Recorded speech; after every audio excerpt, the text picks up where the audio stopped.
My name is Eric Ernest. I work for APR. I'm a calibration engineer.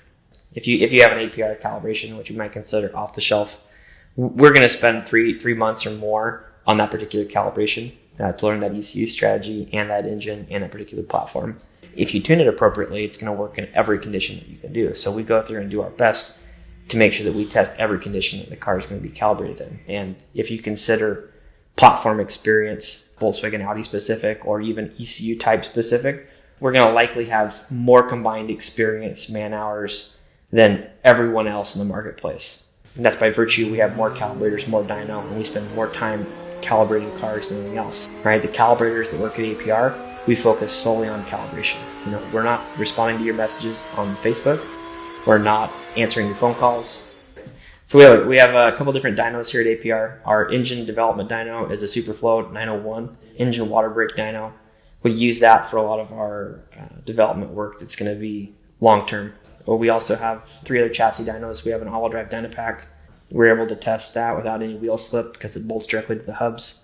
And we also have 2 Mustang dynos, all-wheel drive 500 SEs that flip on different directions so you can load them differently. We have some serious fans. We've got a 3-phase 20 horsepower motor driving these things. They're 36-inch fans, and they can zing 100 mile an hour air. And we can build a lot of pressure on the front of the car. You're not going to find that at any dyno shop. There's just very, very few, I would say, in my experience, in the world that exists that have the type of dyno cell that we have. The tools that we're afforded to use in these cars is not the same what everybody else has. We've developed our own tools in-house. We're not using a commonly available tool that you can, where we've particularly developed these tools over the course of our time at APR to make them a lot better, a lot faster, cover more variables than other people do. Another thing we do is instrumentation of the cars.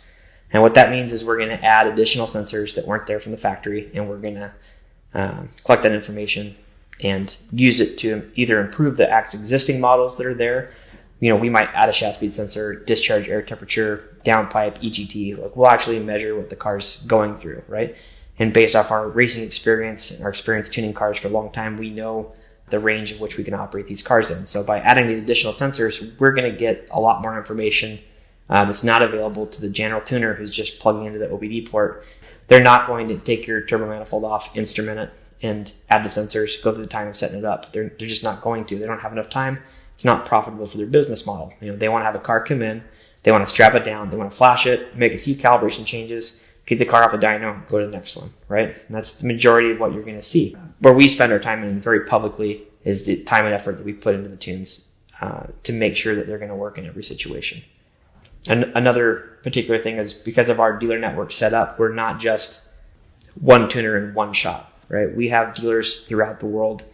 We can utilize them for beta testing. We could also test the different box codes revisions that happen in different countries. The calibration sometimes are specific to a region, whether it's Asia, Europe, or North America. So we're able to verify those calibrations in that foreign country on a vehicle before they get released to the public. One of the other features that you have with an APR tune is that we're able to provide updates free of charge. So if we want to add a feature, typically we'll learn a lot when we go from stage 1 to stage 2 to a hybrid turbo or to a big turbo, or we go and develop a new transmission software that now couples with the ECU side, or we're making new hardware parts and testing them, right? So when we're doing dyno work, we're not just doing calibration work to test that. We're also help develop the hardware parts for the intakes, downpipes, intercoolers, turbos, and any other parts that need to be really changed. We work really well with the hardware groups to be able to figure out what's going on. And through that experience, we're going to find stuff, and we're going to find interesting pieces or ways to make more horsepower. And as we find those things, as we're progressing through the platform, we want to be able to update those to our customers. So we have a very simple, elegant, sleek way.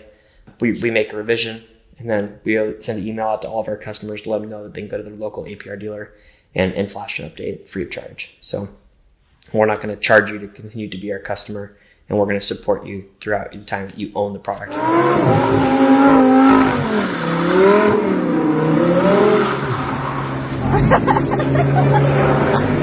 Exactly. Where's my dyno guys at? Validate this is all-wheel drive.